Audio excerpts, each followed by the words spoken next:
जान जुदा हो गईलू जब से हर पल दिलवा रोवेला।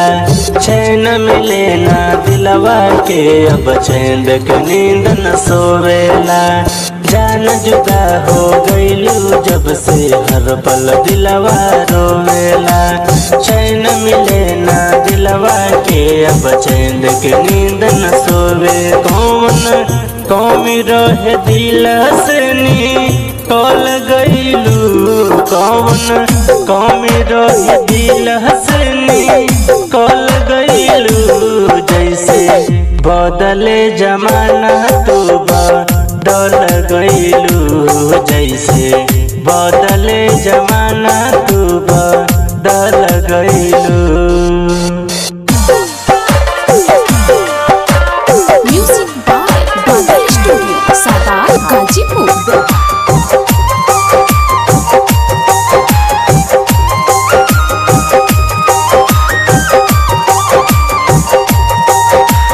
धड़कन में तू धड़कत रहलू बनी के हमर जान हो।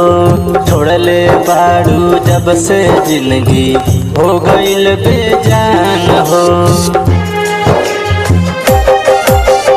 धड़कन में तू धड़कत रहलू बनी के हमर जान हो। छोड़ले पाड़ू जब से जिंदगी हो गईल बेजान। काहे जिंदगी से हमारा निकल गईलू। काहे जिंदगी से हमारा निकल गईलू। जैसे बदले जमाना तू बदल गईलू। जैसे बदले जमाना तू बदल गईलू।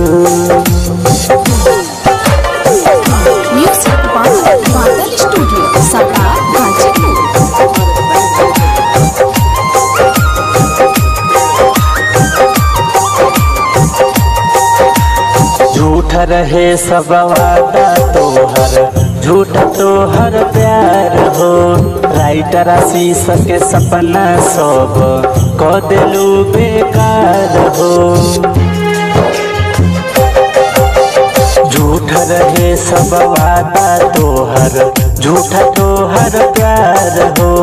फिर जैसे बादशाह के सपना तू क देलू बेकार। इतने बोल काहे हमसे तू दूर भइलू। इतने बोल काहे हमसे तू दूर भइलू। जैसे बदले जमाना तू बदल गईलू। जैसे बदले